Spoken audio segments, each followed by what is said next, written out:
Good evening. My name's Anatoliana Chalisva, and this is Patriots Must Rise. And boy, did America rise. A landslide election putting the communists in the grave, figuratively. I wish it was realistically. In fact, I'm looking forward to the left's rioting in the streets, which is a signature in Portland. I really am. I mean, I've got the tranquilizers and pepper balls just waiting to go. I've got the zip ties to put around their ankles and their wrists. And I would actually like to see that happen. I have a desire for revenge against Antifa. I admit it. But there were a few things that led up to Donald Trump's election that I think is important to point out. As anybody that's followed Donald Trump ever since he went down the escalator in Trump Tower in 2016 knows this is a man that has been marked to be harassed by the left from the beginning. And basically, there's a general rule within the Democrat Party. You can't leave us. If you leave us, we will not let you go peacefully. And that's basically what happened. Donald Trump had been a lifelong Democrat. And he ran on a Republican ticket. That pissed him off already. But what pissed him... but then you have...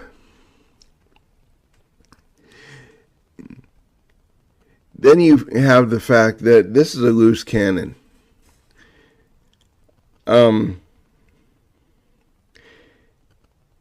Literally a loose cannon.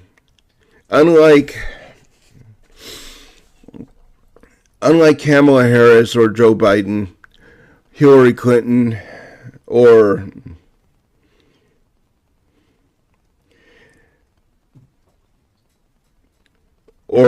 Jimmy Carter. There's a handful of presidential candidates that were absolutely despised by the deep state. And they're on both sides of the aisle. And they have one thing in common.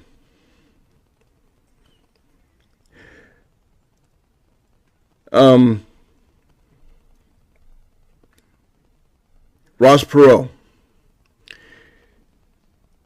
ran on his own money, completely funded his own campaign. He was not indebted to anybody. He could not be controlled. Same thing with Bernie Sanders on the left. Although he's a socialist, he is independently wealthy. He was not asking for donations. He just started running. Cannot be controlled. Then you move past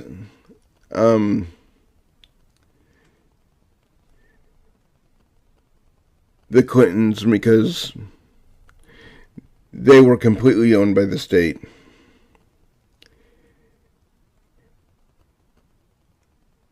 Into Barack Obama's territory, completely owned by the state. Oh, I forgot one.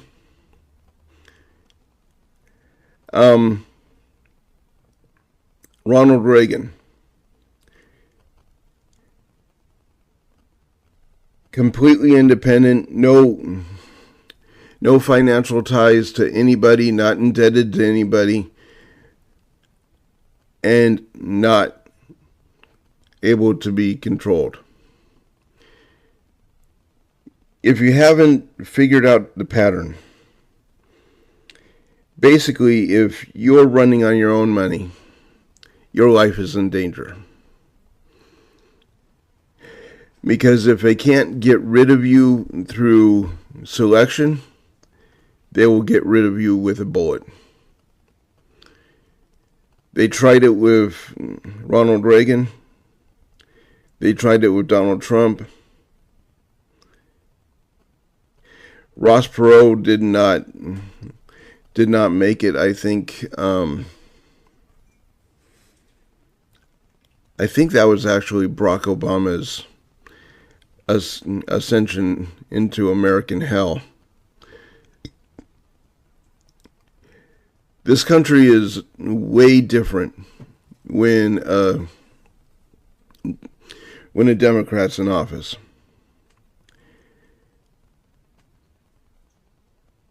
Thank God that we have another 4 years where we can rebuild the country, so in the event that the retards actually gain the White House again, we're not losing any ground.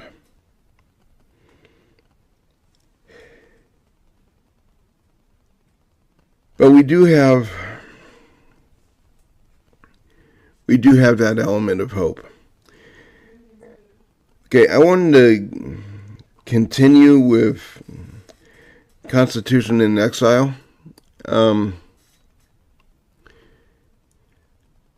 And I think this is going to be the last episode that I'm going to be doing Constitution in Exile. So,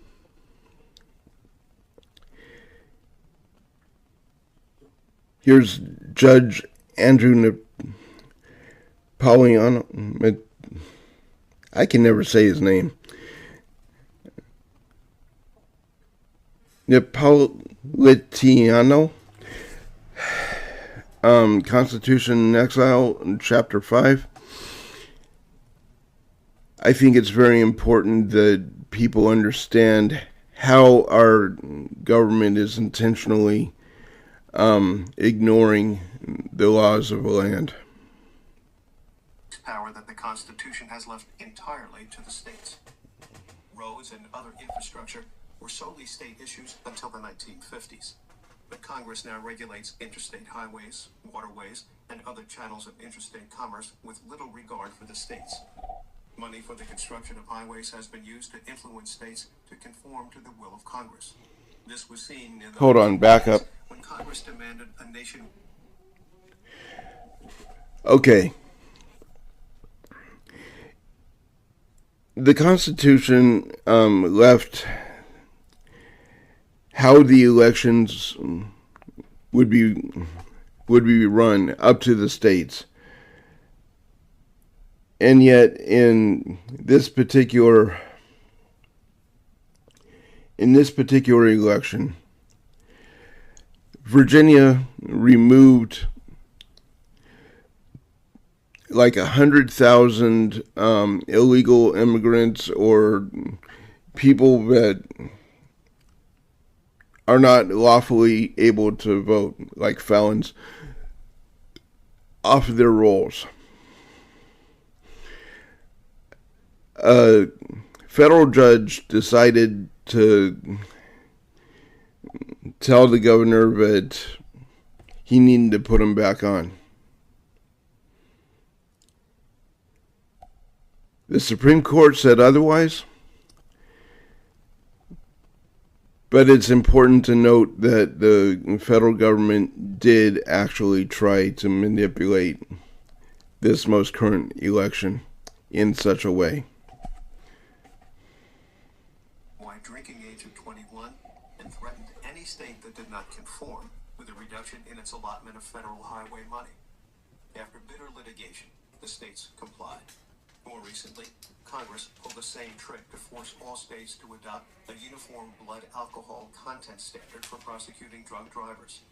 Where does Congress get the power to regulate the amount of alcohol in a person's blood? They don't. All the states have far less combined power than Congress because of its ability to control federal spending. Indeed, because of the power of the federal government, states have been coerced into sacrificing some of their sovereign powers. Congress now influences state government to a far greater extent than the founders ever imagined. 18 powers. In establishing our system of separate powers, checks and balances, and federalism, the founders limited Congress, and thus the will of the positivists, to 18 specific, enumerated, and delegated powers. Those three words are important. Specific means something that is definite or explicitly set forth. Enumerated refers to things that are listed individually by their identifying characteristics. Delegated refers to a power that has been assigned by one party to another.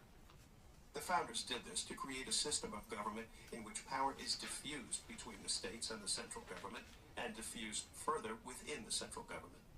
State sovereignty is maintained, and because governmental power was not to be concentrated anywhere, individual liberty is protected. When it usurps powers left to the people or the states or even the other two branches of the federal government, Congress attacks structures intended to diffuse power and maintain individual freedom. Let us now examine briefly the 18. That's all there are, specific, enumerated, delegated powers which the Constitution has given to Congress. Limited Power 1. The Congress shall have power to lay and collect taxes, duties, imposts, and excises, to pay the debts and provide for the common defense and general welfare of the United States. But all duties, imposts, and excises shall be uniform throughout the United States. In this section, have you tried ordering from them? Because I don't see any warnings on most of the stuff. Taxpayers' money for the general welfare. There's some that have a Californian. I know what the laws are. Has limited this power in certain cases. As the 16th Amendment declares, Congress may impose a tax on personal income, but it cannot do so until that amendment was adopted because the Constitution, prior to that amendment, prohibited direct taxes on persons by Congress. It is unclear from the text exactly what is meant by general welfare. It is understood to be a qualification on the power of Congress to tax, not a separate grant of power. Therefore, Congress may not regulate for the general welfare, but it may tax and spend for the general welfare. Under a do-gooder, busybody, big government view of the general welfare clause, Congress can undertake any action as long as it is for the general welfare. This is an abuse of the enumerated powers granted to Congress. Under a freedom-loving, big government-fearing view of the general welfare clause, Congress can only spend for the general welfare when it has permission to do so under another. Anything with a double edge, spring assist. In the name of the general welfare, by requiring that expenditures of federal tax dollars be such that all persons can enjoy them. Building bridges confronts the general welfare dispute directly. Fans of big government argue that as long as the public can use the bridge, it exists for the general welfare, including the infamous bridge to nowhere in Alaska that joins a town of 45 people from a nearby city at a cost of $223 million of your federal tax dollars. That's just the minimum. Taxpayers for common sense figure the final taxpayer payout at $315 million. They would also argue that any federal giveaway is for the general welfare because it at least temporarily alleviates the suffering of the recipients. Fans of limited government argue that if the founders wanted Congress to have the power to build bridges, They would have said so in the Constitution. As we shall see later, when the Supreme Court addressed this dispute, it compromised. Here's another contemporary example. After Hurricane Katrina destroyed most of New Orleans in September 2005, President George W. Bush proposed legislation that would have the American taxpayer rebuild public roads and private property. Since a rebuilt road could theoretically be used by the general public, one could argue that its construction was for the general welfare. Since rebuilding someone's house, however, is not even arguably for the general welfare, rather for the specific welfare of the specific recipient of the taxpayer's money, this cannot constitutionally be done. But Congress will do it nevertheless. Limited power 2. To borrow money on the credit of the United States. Congress may borrow money by issuing bonds or by other means. Once Congress has borrowed money, the federal government has a binding obligation to repay the debt. This is, unfortunately, the basis for the government's power to borrow at our children's expense, mortgage away their future, and amass enormous national debt that future generations will have to bear as a result of governmental excesses.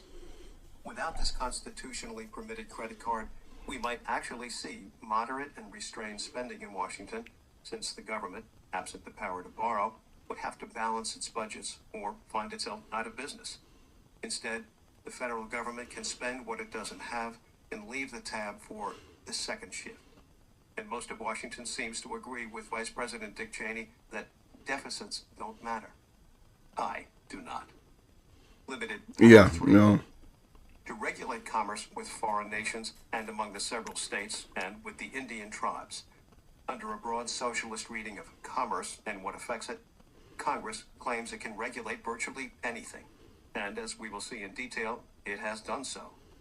Jefferson argued that regulate simply means to make regular, that is, to keep the states and others from interfering with the regular movement of goods between merchants across interstate borders. As discussed later, Congress has hardly adhered to this view. Limited power 4. To establish a uniform rule of naturalization and uniform laws on the subject of bankruptcies throughout the United States. Congress alone can define the process by which immigrants from foreign countries become American citizens. Limited power 5. To coin money, regulate the value thereof, and of foreign coin, and fix the standard of weights and measures. This power appears self-explanatory, but it must be considered along with limited power 6. Limited power 6. To provide for the punishment of counterfeiting the securities and current coin of the United States. Congress has claimed that this power and limited power 5 allow it to charter federal banks and use them to regulate the economy. Now, I don't know about you. No, I don't see not even close. specifically enumerated and delegated to Congress in the Constitution. Maybe I'm just not good at reading between the lines. Limited power 7. To establish post offices and post roads. Congress has used this power to enact legislation criminalizing competition with the post office for first-class mail, thus effectively forcing us to use FedEx or UPS. Who today trusts the post office with anything timely or important? Limited power 8. To promote the progress of science and useful arts by securing for limited times to authors and inventors the exclusive right to their respective writings and discoveries. This allows Congress to pass copyright and patent laws. Limited power 9. To constitute tribunals inferior to the Supreme Court. The only court formally established under the enumerated powers is the U.S. Supreme Court. Congress has created a system of lower federal courts under this limited power. Limited power 10. To define and punish piracies and felonies committed on the high seas and offenses against the law of nations. Congress can protect ships on the high seas. Piracy was a far more pervasive problem than it is today. Limited power 11. To declare war, It's different form. marquee and reprisal, and make rules concerning captures on land and water.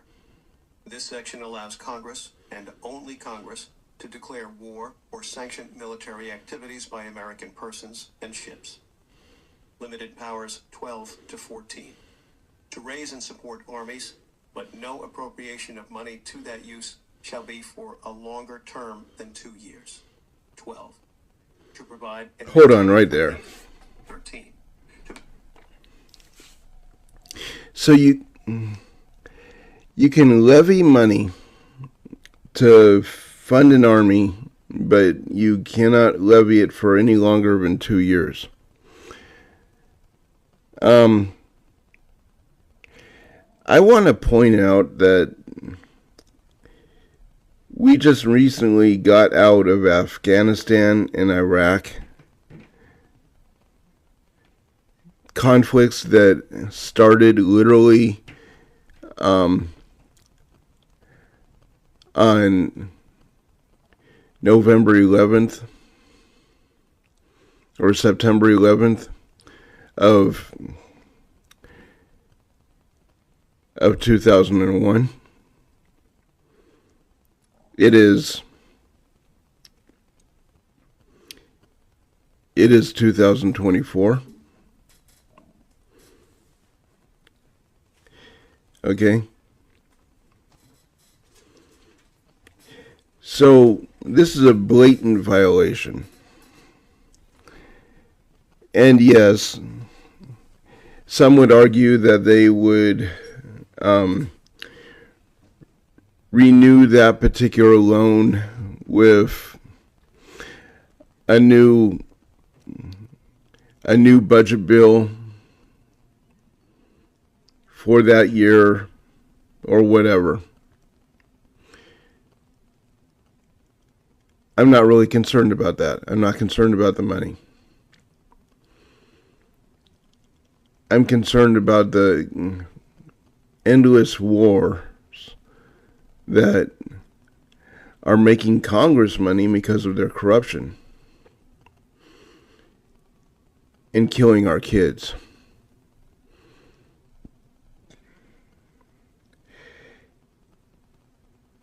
We know that the Constitution has become a joke, but it doesn't have to be. We can restore it simply by educating people as to what it actually says. We can restore it and protect it by putting people into office that will actually uphold it.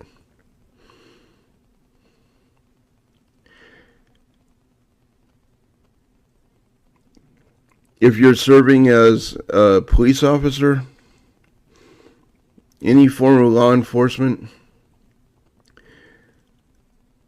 or military personnel, you should have the Constitution memorized. Be able to quote it chapter and verse. Otherwise, you don't belong in that position.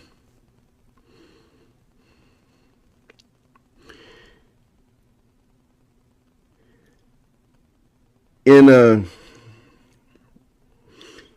about a month, Donald Trump will raise his right hand, put his hand on the Bible, and make an oath to uphold the Constitution of the United States.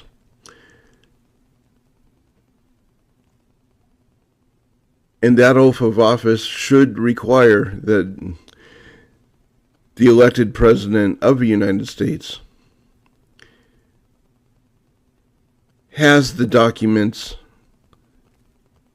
of our foundation memorized chapter and verse.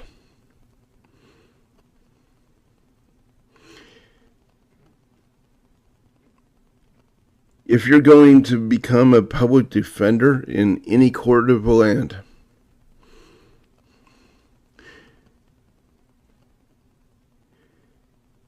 you should know what the Constitution says. I don't care about case law. Case law is a waste of time if you can actually argue what the letter of the law says in the black and white form.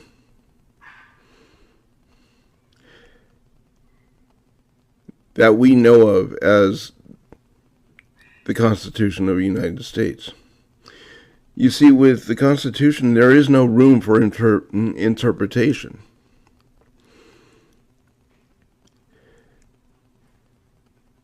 So I just want people to think about this. It is very important that we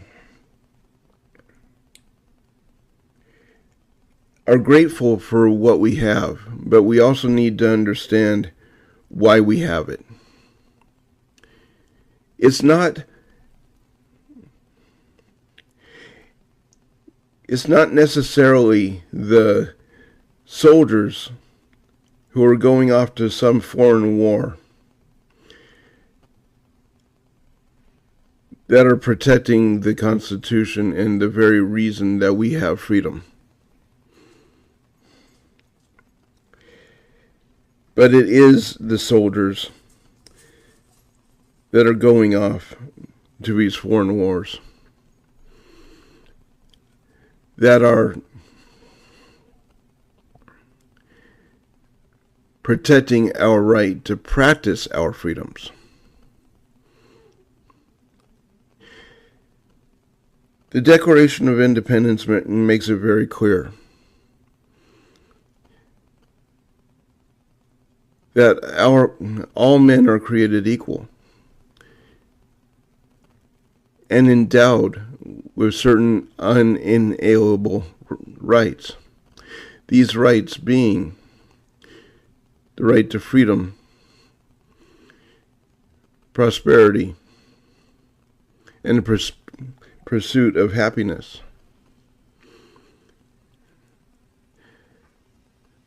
They are endowed by our Creator, not a document written by men. That document just defines what those rights are.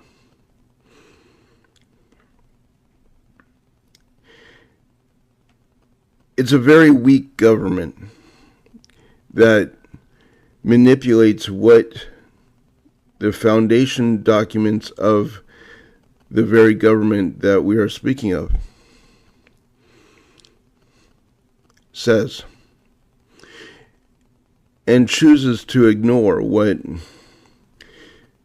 restrictions that document is giving to the government that we are talking about. Part of making America great again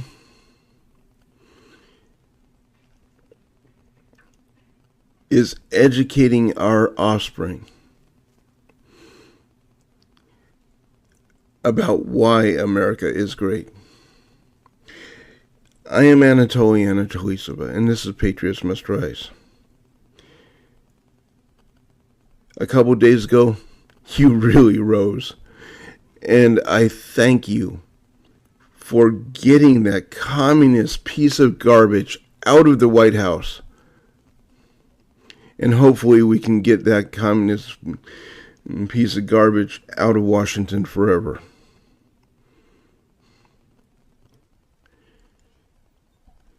I'm not opposed to a death penalty, and treason's on the table.